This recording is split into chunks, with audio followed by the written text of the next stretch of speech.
Let us pray.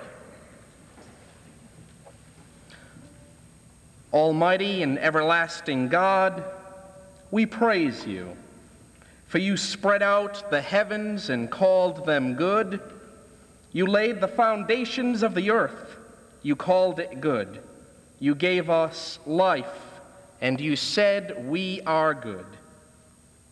Tonight, we celebrate the goodness of your creation, as demonstrated in the lives of those this community recognizes, those brought into the Hall of Fame. For they reveal a great truth, that it is indeed your intention for us to go from victory to victory. It is indeed your intention for us to go from glory to glory. It is indeed your intention for us to give and to care and to serve. We praise you. Hear our prayer, O Lord our God. Amen.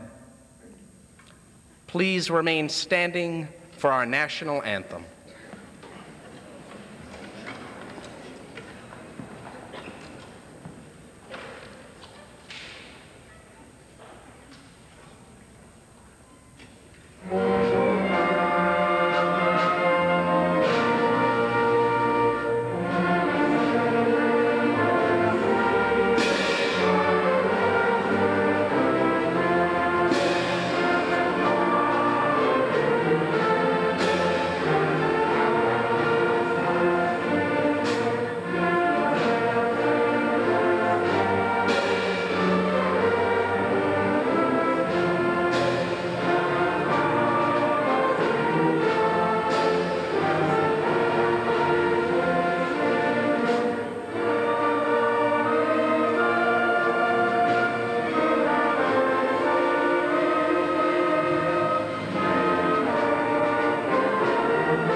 Honorees, Mr. Crespin and the Hall of Fame Committee, honor students and guests.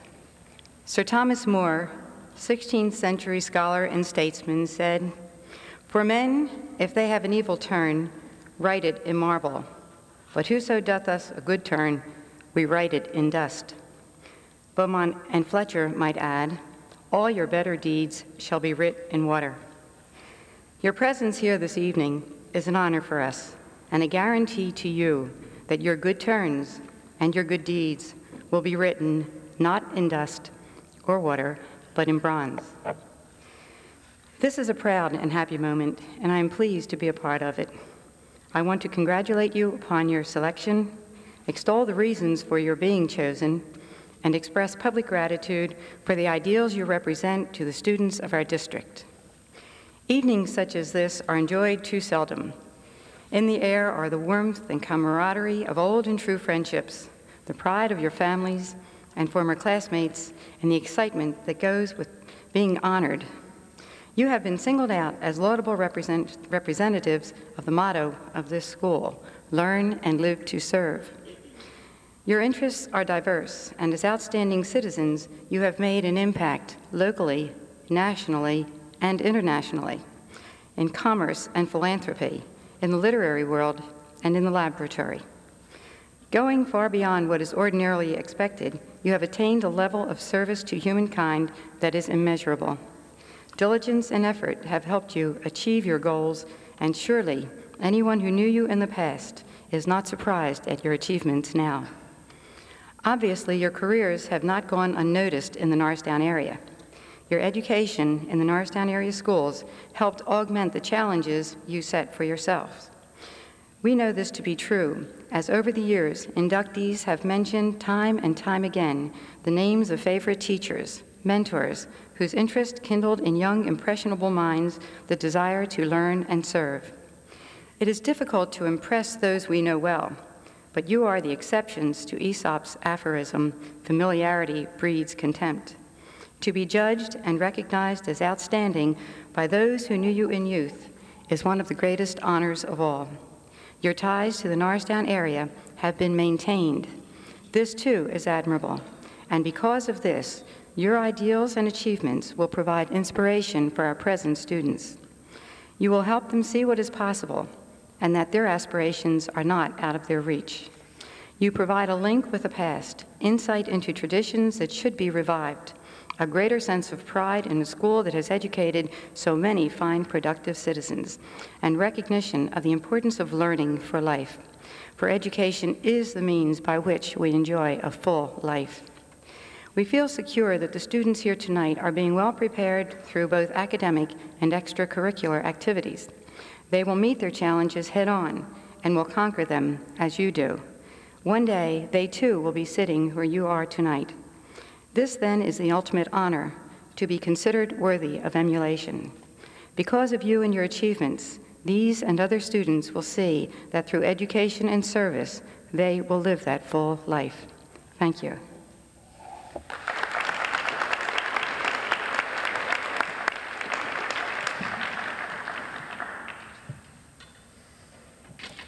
Honored guests, members of the Hall of Champions Association, ladies and gentlemen, it is my distinct pleasure to welcome each of you this evening to our 9th Annual Hall of Fame induction ceremony on behalf of the Norristown Area High School Hall of Champions Association. Tonight represents another high watermark during our calendar year when we get to honor previous Norristown High School students for outstanding achievement. Our 5 Hall of Fame inductees this evening span graduating classes from 1936 to 1961, reside geographically in 4 states and the country of England, and whose chosen fields of endeavor run the gamut from industry, publishing, science, banking, and humanitarian. We especially want to welcome home our inductees who live away from the Norristown area. We also welcome you to our relatively new Norristown Area High School, which was dedicated in 1973. Our present high school contains grades 9 through 12, and a little later in the program, you will get a chance to meet a group of outstanding academic students currently attending this high school and who are potential Hall of Fame candidates. Each inductee this evening will receive a handsome bronze plaque with their picture and accomplishments inscribed. Also, each inductee's name will be added to a permanent plaque in the lobby of this auditorium to perpetuate their names and deeds. We are all very proud of this distinguished group of men and women who have been educated in this school district. The list of accomplishments by the inductees are so impressive, and some of our inductees are internationally and nationally recognized in their fields of pursuit. For those in the audience who are not familiar with our association, we administer both the Hall of Fame and the Hall of Champions. Our Hall of Champions honors previous students who acquired outstanding credentials in interscholastic athletics while attending Norristown High School. The Hall of Champions induction ceremony is held each year in late April. We take great pride in pioneering the recognition and perpetuation of former students from the Norristown Area High School for the Southeastern Pennsylvania school districts. In 1987, the Hall of Champions Association will celebrate its 10th anniversary. Quite an achievement when you consider that we were trying to make an idea work, and during the early years, we barely had enough money to pay our bills. We look forward with great anticipation and excitement to 1987. We will celebrate this milestone during our 2 induction ceremonies next year. Bill March, and his hardworking committees are diligently preparing to make these events memorial ones. We plan to invite all of our former inductees to the ceremonies, and we hope the public will support us as well. Additional information on these upcoming ceremonies will be forthcoming. We continue to seek nominations for both the Hall of Champions and the Hall of Fame. Nomination forms for both halls can be obtained at our membership table in the cafeteria during the reception following this ceremony. Nomination forms for candidates must be completed and submitted to our association. So if you know of anyone who you feel should be in either the Hall of Fame or the Hall of Champions, we would like to know about it. They may already be on our waiting list for induction, but nevertheless, another form would not hurt. We invite each of you, if not already a member, to join our association.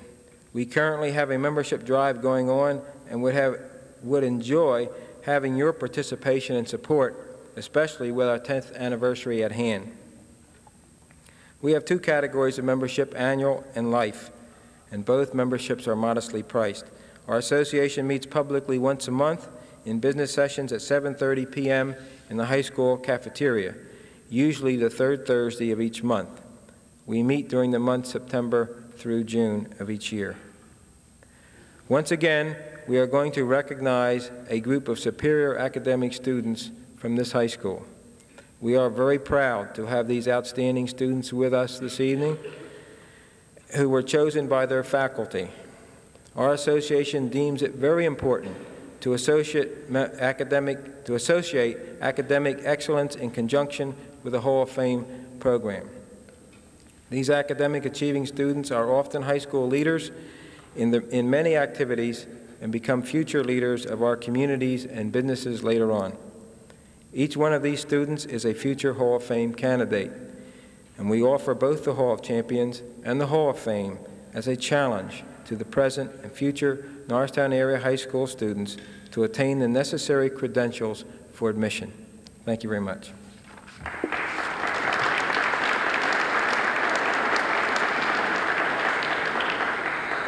Ladies and gentlemen, at this time, we'd like to introduce to you this group of outstanding current Norristown area high school students. We would ask that as each name is called, the student named please stand and remain standing until all of the students have been named. At that time, your applause will be most welcome. The students are Lisa Bandmiller, Kimberly Booz, Laurie Burt, Diane Shemileski, Stephen Durant, Alan Grieve, Julie Heckman, Jennifer Higgs, Joelle Iacovetti, Robert McMullen, John McWigan, Lisa Mundy, Christine Munyon, Jean Munyon, Susan Murphy, Stacy Nicholas, Paul Rarig, Michael Raplogel, Michael Romanowski, Paula Sandor, Brian Shuchuk, Carl Schrader, Terry Swire, Anelia Cesar, and Peter Winkle.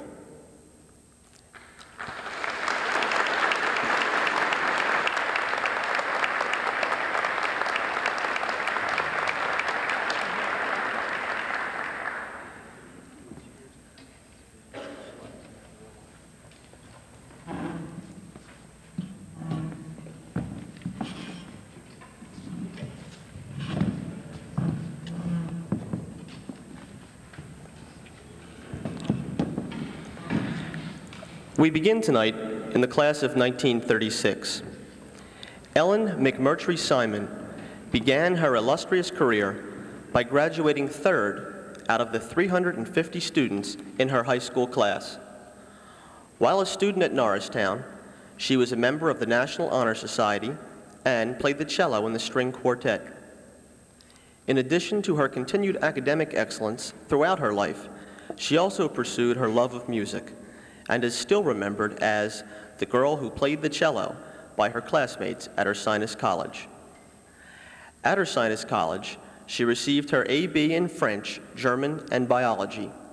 She followed this up by attaining her MS in bacteriology in 1952 and a PhD in bacteriology and genetics in 1955 from the University of Wisconsin at Madison.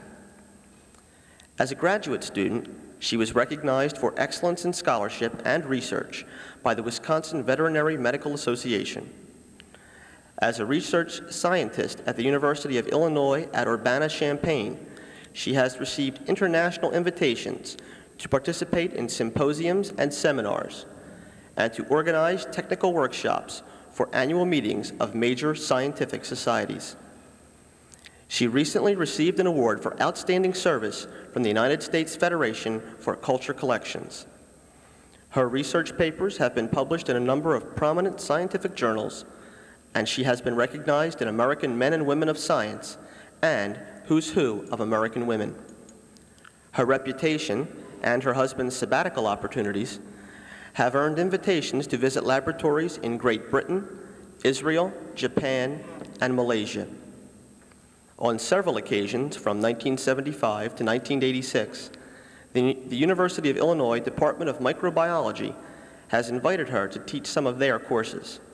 She is, or has been, a member of many professional societies: the American Society of Microbiology, the Society of Protozoologists, the Genetics Society, and the Society for Cryobiology. She still has found time for community service, serving as an assistant scout leader or a 4-H club leader for 9 years. She is married to Joseph Simon, DVM PhD, who is a professor of pathology and hygiene and of veterinary research. They have one daughter and reside in Urbana, Illinois.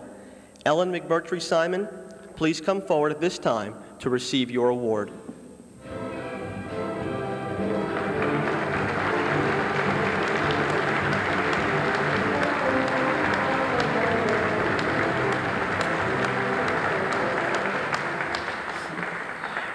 Presenting the award is Dorothy Seltzer Stewart, a longtime friend.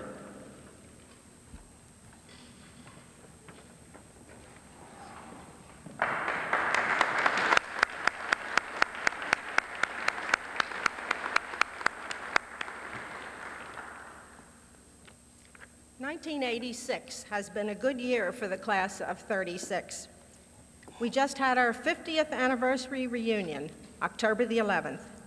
Now, our classmate, Ellen McMurtry Simon, is being inducted into the NHS Hall of Fame. I am pleased to have been asked to tell you something about her. Ellen is a native Norristownian. She was a member of the National Honor Society and ranked third in a class of 350 and played cello in the orchestra. She performed in a trio at our class day. She went to the Pennsylvania State Forensic High School contest as a member of a quartet, which was judged best of the entries. Music has always been a part of her life. She loved to knit in class, and frequently did. One day, the ball of yarn unceremoniously rolled down the aisle, only to be stopped by Miss Blakey's big toe as she was solemnly teaching Milton's Paradise Lost. The class froze. But in her own inimitable style, Miss Blakey calmly picked up the wool, returned it to its owner without missing an iambic pentameter. Or who can forget trying to wrestle Ellen's cello into the back seat of the car while gratefully thinking that it wasn't a double bass? These bits of nostalgia recall our venerable Eisenhower High School with its bowed steps as we merrily scampered to the upper floors with nary a thought of accidents or suing the school district if there happened to be one. For those of you who were never privileged to attend this original, it was on the corner of Oak and DeKalb Street, the site of a present food market.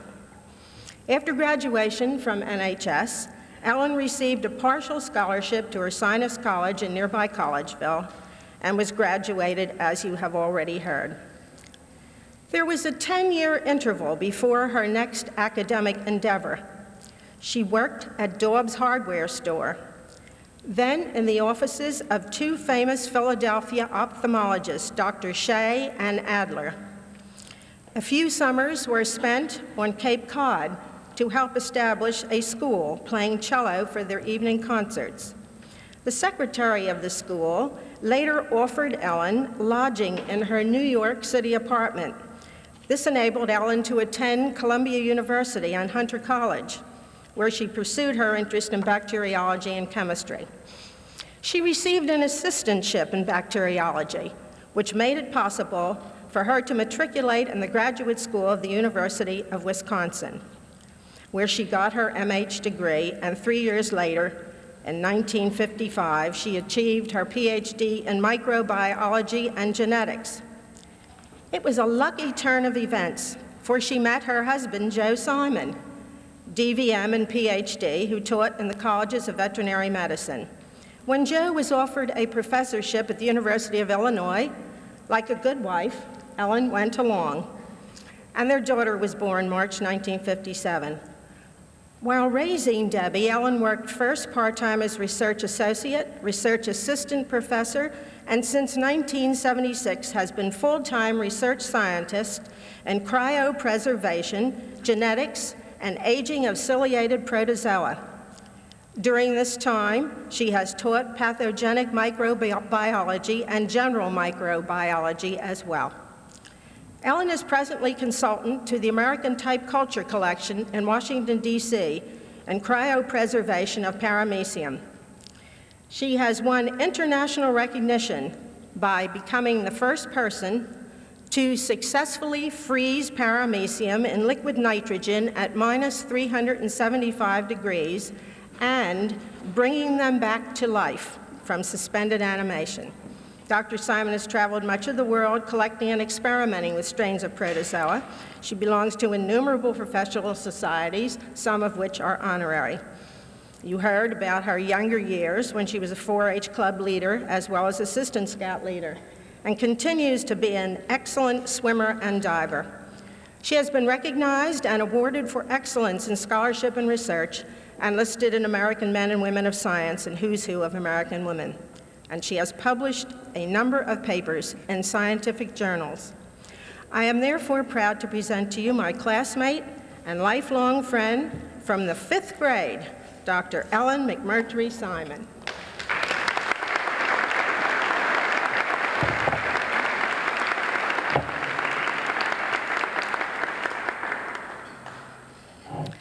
I want to express my sincere thanks to the Hall of Fame committee for honoring me with this award, and to Dorothy, whose idea was to nominate me. I'm sure there are several other alumni who deserve as much, but perhaps they haven't been lucky enough to stay in touch with people, with their classmates and friends here. Along with my mother, who used to ask me frequently, what good is all this research going to do? You may be wondering why work with single-celled animals, protozoa. You saw pictures of a couple of them earlier. Well, I'll try to answer that in a couple of minutes. Bacteria and viruses have taught us much about genes, what they are, and how they operate. But bacteria are rather simple cells, and viruses aren't really true organisms at all. They can't provide the answers to some of the questions about more complex animals. For example, do genes in these more complex animals behave in the same way? Or how do cells know what to become? All of the cells in your own body have the same genes, but some of them know how to become nerves, some become muscle, some become liver, and so on and so forth. Well, single-celled animals engage in sexual processes, which you saw an example of. That V-shaped thing was 2 protozoa going through a mating process. Actually, sex without sexes, because if you looked at the picture, you can see that the 2 cells were exactly alike. There's no male or female, but they still go through a mating process. They also go through developmental changes and can thus be models to study processes in higher organisms. Well, to study hereditary or development, you need strains with specific characteristics. Maybe it takes years to develop some of these strains, And after we have them, they can lose some of the important characters which we need. And some of them, like us, become senile and can't produce viable progeny. It also takes quite a bit of work to keep these cultures growing. So the answer to these problems is to preserve them in a state of suspended animation. The first microorganisms were preserved by freeze-drying, the same process by which your instant coffee is made and some other food products. Bacteria and some resistant things, such as mold spores, will survive this kind of treatment. But cells like the protozoa, or like bull sperm, for instance, will not survive this procedure. Two or three breakthroughs have occurred which have made it possible to preserve these things. The first was bull sperm, which, as you probably know, are frozen and then used for artificial insemination of most of the cattle probably born in this country. And there was an accident in a laboratory in England. Somebody had mislabeled a bottle. They were trying to preserve them. The bottle that was used was supposed to contain one thing, and instead it contained glycerol, but it wasn't labeled that. And it turned out that the sperm survived that treatment. Well, why couldn't we preserve protozoa in the same way? Because they're cells of similar sizes and so forth. After 10 or 12 years of failure in several labs, protozoa were finally frozen successfully at the American Type Culture Collection, again by a laboratory accident. Instead of being able to finish an experiment one day, some people put some of these cells into a household freezer overnight and then treated them the next day. Well, it turned out that those conditions happened to be right, and they were able for the first time to recover live cells after exposure to the very cold temperatures. Well, that was the smaller cell that you saw in one of those pictures that wasn't too clear. Paramecium are even larger cells and are therefore much more sensitive than the ones that were frozen at ATCC. We happened to be lucky enough to find the right combination of factors by which we were able to recover live cells after exposure to liquid nitrogen. And these cultures, these live cells, have been stored for many years and can be recovered without change. And there are about 150 strains now that are preserved at the American Type Culture Collection because of these procedures. And in conclusion, you may wonder if we can freeze cells like this. What about human bodies, which we read about in the paper? Well, human bodies, of course, are complexes of many kinds of cells, and I think it's going to be a long time in the future before anything like that is successful. Thank you very much.